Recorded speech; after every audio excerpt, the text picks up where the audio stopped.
Special thanks to Patreon supporter Yeg Tiger for making this tutorial possible.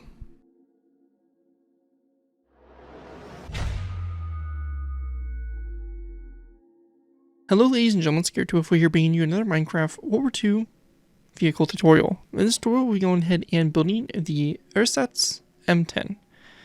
The Ersatz M10 is probably one of the most interesting tanks we've done in quite some time, in the fact that it was a German attempt to actually fool the Allies into believing that these disguised Panther tanks were actually M10 Wolverine tank destroyers used by the Allies during the war. This came out of the Operation Grief during the Battle of the Bulge, and this was designed to basically kind of infiltrate enemy lines or just cause confusion between American troops about why they're being shot at by friendly vehicles and hopefully capitalize on that moment of confusion. The tanks were never actually used. The operation that they were planning on taking place in to capture some bridgeheads ended up involving these tanks running late, and therefore the operation was suspended. The tanks later on were used just as normal panzer brigades, basically defending towns and helping kind of, I guess, cover the retreat of the Wehrmacht during the aftermath and kind of during the Battle of the Bulge. This tank here obviously didn't really serve its full purpose of being a disguised tank.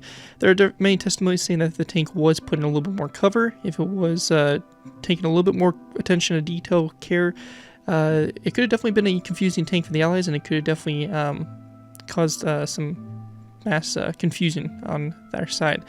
It's a pretty interesting vehicle, and a fun one nonetheless. Kind of shows that war kind of ingenuity, even though this was a war crime. Granted, I don't know if it was a war crime technically at that point in time in history, but regardless, it is definitely considered a war crime by today's standards.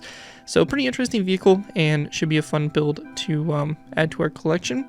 I do want to go and give a special thanks to Patreon supporter Yeg Tiger for making this tutorial possible. If you guys are interested in supporting the channel more, you already do, feel free to check my Patreon page. Link is always in my video description, where you can go and play the small mod to the channel every month, and in doing so, earn a vehicle request you're choosing. It really helps support the work I do on my channel. It's really greatly appreciated, so definitely feel free to check that out. Again, link is always in my video description. With that, let's go and dive into taking a look here at the Ersatz M10. So you'll see here that this is basically just a Panther chassis. Pretty much is a Panther. I mean, that's what the vehicle is underneath here. It did have some alterations, I should say, around the turret to kind of help form it a little bit more into an M10 Wolverine shape. And I guess if you look close enough, I mean, you can kind of see it. If you look at real life, or I guess pictures of what the turret would look like, it definitely had a look like an M10 Wolverine. Like, it definitely had that appearance to it. I would say they did a very good job on disguising the turret for the most part, but obviously there's very big problems with it. Obviously, it's still fully enclosed on top and all that stuff. So it was definitely a good attempt, but not one that was super well done or accomplished. We then have basically all the markings here. So we have the star there on the front. All the hatches there for the driver and passenger. And we get to the back here. We have all of the top details over the engine here that are pretty much that with the Panther. And again, one of those main features you're really not going to be able to, have for, or be able to disguise, is the road wheels. That's kind of your main giveaway that this is definitely not an American tank, just due to its standard kind of German overlapping wheels that were very common on German vehicles. But anyways, that's pretty much it for this overview for the tank. Let's go ahead and move on to the tutorial by beginning with our first layers 0 and 1. Alright guys, so moving into our first layers, we have layers 0 and 1. For these layers to go ahead and start with, we're going to go ahead and place down 2 narrow brick slabs like so, then 2 narrow brick top slabs going off those slabs going forward. We want to go ahead and then place down 2 blocks in the ground like so, and we're going to go and continue this back 2, 3, 4, 5, 6, 7, and 8. So you're going to have 8 rows of 2 going back like that. We're going to go and then place down 2 narrow brick slabs here, and 2 narrow brick top slabs like so. After that's all done, we want to go ahead and then place down 1, 2, 3, 4, 5, 6, 7, 8 green terracotta blocks on the inside here. We're going to go and then place down a green shulker box on every other one, having an indent from the front. So it should look like this. And in the space in between these, we can go ahead and place down some grindstones. So we'll go ahead and just kind of basically get down underneath this level here, and we'll just kind of squeeze in the grindstone underneath here. And again, we'll continue to do this back. So like this. And again, last one right here. like so. And once you have those filled in like that, you should get basically a design that looks like this here for your tracks. We'll go ahead and then take our item frames, place them down on the side of those blocks there. Then green terracotta blocks in the item frames, and then for a little bit of extra detail for those of us on Java, we'll place a dark oak button on the side there of those boxes as well. Just note that you won't be able to place a button and item frame in the same block space if you're on a Bedrock or Pocket Edition. That's going to be a Java only feature for this build. Anyways though, after that's done, we're going to then take our dark oak slabs, we're going to place on our row of 3, going across, coming from that narrow brick slab, followed by a dark oak trapdoor on the sides of the 2 like that. We then want to go and go to the back of the vehicle. We're going to go to this narrow brick slab here. Again, a row of 3 of dark oak with top slabs over, and then 3 dark oak with trapdoors across. We then just want to fill in the space in the inside here for the tank. We have dark oak with slabs, like so, and that'll basically create the base there. After that's done, we're going to place down an air brick slab here, an air brick top slab, basically the same thing, and take our green terracotta, place them all the way along the side here, and again you can place an air brick blocks in the ground like this as well. So basically we're just doing the same thing we did over on the other side here. I'm just going a little bit quicker because I went ahead and covered the other side in pretty good detail. So again, you can look at the other side, just kind of watch what I'm doing, whatever works best for you guys. But yeah, it's the same thing on both sides here. So pretty straightforward. So we just have our grindstones now to put in. So like this. And like that.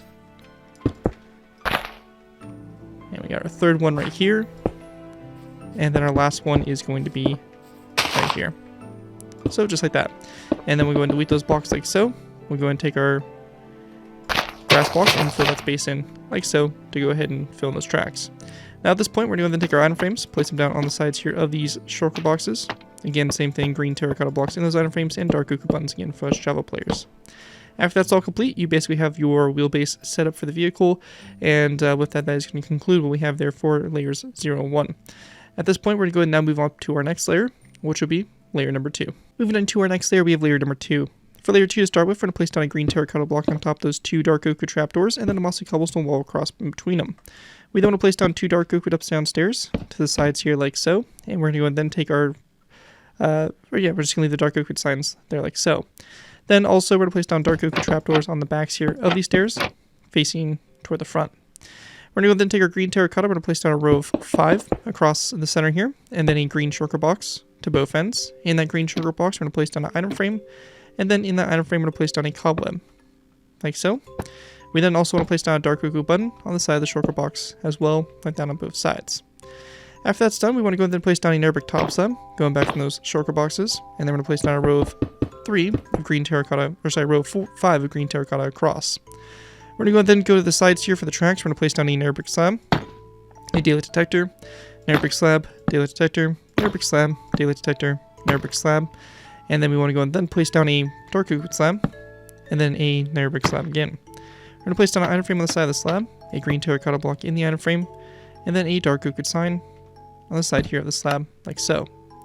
We can also change these daylight detectors here also to the night mode to kind of give them a little bit more of a color that blends in with the tracks a little bit better.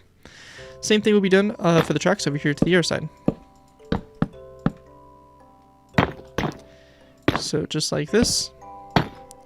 And don't forget your item frame here, your green terracotta block, and again, us Java players, a dark oak sign. We're going to go then take our green terracotta, just fill in the spaces in between those slabs with rows of 5 of green terracotta, just going across like so. And this right here is just going to basically fill in real nicely for the tank. So just like this. And put this on the back here. Then after that, we're just going to place down a stripped spruce wood log here in the dead center. We then want to place down a dark oak wood trapdoor, come off the side here like so. Then a narrow trapdoor over here as well. And then we're going to go ahead and then place down a row of 3 of trapdoors across the center. We're going to go then also place down a dark oak fence gate, come off this block here, opened up toward it. Same thing here, open up toward that green terracotta block as well. And after we have that all done there, that is going to wrap up what we have there for layer number 2. And with that, we'll move on up to layer number 3. Moving into our next layer, we have layer 3. For layer 3 to start with, we're going to go ahead and place down a polished diorite stair on top of this green terracotta block, and then a green terracotta block behind that stair. We then want to place down a stripped spruce wood block, or yeah, strip spruce wood log to both sides. On the right side of the vehicle here, we're going to place down a green shulker box like so, and over here on the left side, we're going to go and place down a dark oak wood stair like that. After that, we want to go and then place down a narrow dark oak wood stair out to both sides, and then a dark oak wood corner stair like so. Once we have that done, we're also going to go and place down an item frame that'll be coming off this stair here, and we're going to go to the item frame and place down a snowball in it like so. If you're on Java, we'll also place down a green carpet on top of the stair right in front of that item frame. We're also going to take dark oak wood trapdoors, place it down one on this stair here, and then two on these two upside down stairs like that to the right side. After that, we want to go and then place down 1 and 2 polished black stone stairs, and then we're going to take our green carpet or green terracotta, 1, 2, then 1, 2, 3, and then 1, 2 here, and again same thing, 2 polished black stone brick stairs like so. We then want to place down 2 dark oak wood stairs back, then again our 2 polished black stone stairs, then our 2 dark oak wood stairs, our 2 polished black stone brick stairs, and then 1 dark oak wood stair on top of that trapdoor on both sides. At this point, we're going to go and then place down another row of 5 green terracotta, filling the space in across here, followed by will be actually a 3rd row here, then a 4th, and then 5, and then we're going to go and do 1 more, making that 6 rows of 5 going across. At this point in time, we're going to go and then place down 2 stripped spruce wood blocks like this going across, 2 green terracotta blocks to the sides there, and we then want to place down a loom that'll be coming off these stairs like so to both sides. We're going to go then place down another green terracotta block going back from the loom, then a row 3 of green terracotta, and then another loom like this to both sides. We're going to go then take our mossy cobblestone walls. We're going to place down 1, 2, 3, 4, 5 across this space, and also these stairs here in the corner are actually going to be cornered stairs, so just make sure you alter them so that they are cornered. And then just item frames on these 2 walls to the sides there, and we're going to go and place down tripwire hooks in those item frames and rotate them so they're facing downwards like that to go ahead and make that little detail there on the rear. Now, after that's all done there, that is going to conclude everything we have there for layer number 2. And at this point in time, we'll be going ahead and moving up to our next layer, moving into our next layer, we have layer number 4. For layer 4 to start with, we're going to place down an item frame on top of this green terracotta block here, and then a green terracotta block in the item frame. We're going to go ahead and also grab flower pots. We're going to place down 2 flower pots on top of these 2 stairs, and then 1 on top of the shulker box and 1 on top of the stair. After that, we're going to go then grab a redstone repeater, place it on top of this green terracotta block, and separate the notches from each other like so. And then we want to go and skip a space back. We're going to place down a row 3 of green terracotta, row 3 of dark oak wood top slabs, and then a dark oak wood trapdoor right here in the center. After that, we want to go and then place down a mossy cobblestone wall to both sides, and then another row of 3 of green terracotta across, followed by again a mossy cobblestone wall to both ends. We're going to go then place down 2 rows of 5 of green terracotta going all the way across, like that. At this point, we're going to then place down a dark oak wood upside down stair to both sides like that, and then we're going to place down 1, 2, 3 dark oak wood slabs across in between. We also want to grab a dark oak wood button, and on this green terracotta block here, we're going to place down a dark oak wood button on both ends. We're going to go ahead and then take our dark oak wood top slabs. We're going to place down a row of 3 of top slabs across those slabs like so. And we then want to go ahead and place down a daylight detector on top of these green terracotta blocks, followed by an item frame to the side there, and then green terracotta blocks in those item frames. And again, being on Java, we'll place a dark oak wood button here as well. After that, we're going to go back from those item frames and do the same thing. Narrow item frame, green terracotta blocks, and again, us Java players, a dark oak wood button on both ends. We then want to place down a zombie head. That'll be on the center, green terracotta block there. And then after that, behind that, we're going to go and place down a dark oak wood fence gate and have this fence gate opened up toward the front of the vehicle like so. After that's done, we also want to go ahead and grab a dark oak wood fence post, and on the left side and left side only, we're going to go and go to this stair here. We're going to place down a dark oak wood fence post, and then 1, 2, 3, and 4 iron bars up like that to go ahead and make your radio antenna.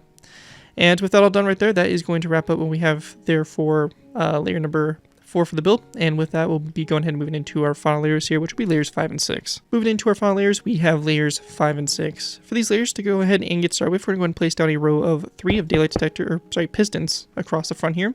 These pistons can be substituted out with end portal frames, which will probably be the best bet. You can also use dark oak wood slabs instead if you really don't want to use pistons or daylight detectors. Kind of up to you guys, but for us, we're going to be using these pistons. And that'll be for Java especially. We're going to go ahead and place down 1, 2, 3, 4, 5, 6 dark oak wood slabs going forward. We're going to go and drop down from those slabs, and we're going to place down a row of 2 of dark oak wood trapdoors going forward like so. After those trapdoors, we're going to go ahead and place down a black bed on top of this, like so, to go ahead and make our muzzle there for the gun. We're going to place down an item frame, and then a black concrete block in the item frame. We're going to go then grab some dark oak wood signs, and we're going to wrap dark oak wood signs around the sides here of the pillow side of the bed, and also on this front side here, if you're on Java, across the item frame. And that'll make your muzzle break. Going back from this, we're going to go and go to the sides here of these pistons, or these blocks here. We're going to place down a zombie head to both sides. We also want to place down an item frame on the right side here, so coming off this piston. And in that item frame, we're going to go and place down a black concrete block, and then a dark oak wood sign, like that on the side there, for the gunner. After that, we want to go and then place down a row of 3 of green terracotta across. After that row of 3, we're going to go and then place down a green stained glass pane to both sides. We're going to go and then take our green terracotta, and we're going to go ahead and actually then place down a polished diorite block to this side here, then a green terracotta block, or sorry, green stained glass pane, and then we're going to place down 2 green terracotta blocks over and another green stained glass pane on the right side. At this point here, we're going to go ahead and place down 1, 2, 3 green terracotta across, then a white stained glass pane to both sides. We then want to place down another green stained glass pane to both sides, and a row of 3 of green terracotta across, or actually, rather, it's going to be a strip spruce wood log like that on the right side there. After that, we're going to place down our green stained glass pane back, going back from the stairs, and we're going to go and then take our end rods and place down 1, 2, 3 end rods across, like so. After that, we want to go and then place down 1, 2, 3 dark oak wood trapdoors, and then we're going to place down a zombie head here on both sides of those trapdoors, like that. And after we have that done, we're going to the top here and doing these details. We're going to go and place down an item frame on top of these 2 green terracotta blocks. In those item frames, we're going to place down tripwire hooks and rotate them so they're facing like so. We're going to then place down a spruce wood slab here, or sorry, spruce wood trapdoor. Then a spruce wood trapdoor after this polished diorite block. And then we're going to place down a spruce wood button here, like so. 1 here and 1 there. So kind of going around that hatch like that. And then we're going to go ahead and grab a zombie head. We'll place down a zombie head here on this green terracotta block, slightly angled. And then lastly, we'll take a redstone repeater and place it down on top of this block here to go ahead and basically make that like so. At this point in time, for us Java players, we're going to go ahead and type in the command /give @p Minecraft :debug_stick. Pressing tab, fill that in, and this is what we should have right here, this command. Pressing enter, you'll get this glowing stick, and very simply going up to these pistons, left clicking until you get selected extended false. We're going to go right click that, extended to true, and as you can see, it'll reset our pistons back, or set our pistons to look like this. So nice technique there for getting that slope of the front of the gun. Anyways though, that right there is going to pretty much complete my tutorial now for the tank. Actually, one thing also on this side here, these glass panes, we're going to place down an item frame and a tripwire hook in those item frames. So just go ahead and throw that on there as well. Anyways though, that right there is now going to do it for my tutorial here for the Ersatz M10 Panther tank disguise vehicle. Hopefully you guys do enjoy this tutorial and are able to put good use. Hopefully no war crimes being related to that use. If you guys do end up using this design, though, I do ask that you guys give me proper credit for this being from a solid build to my channel or this video if this does appear on any social media sites. Just make sure I get proper credit for it. That's all I ask for doing these tutorials. It helps my channel grow and it continues to keep me inspired to keep on posting these videos. So as always, you guys give me credit, your free user for a project you guys are working on. In addition, again, a big special thanks to Patreon supporter Yeg Tiger for making this tutorial possible. And as always, feel free to check my Patreon page. Link is always in my video descriptions. With that though, thank you guys again so much for watching. As always, don't forget to like, comment, and subscribe. This has been Garrett204, and I'll see you guys next time.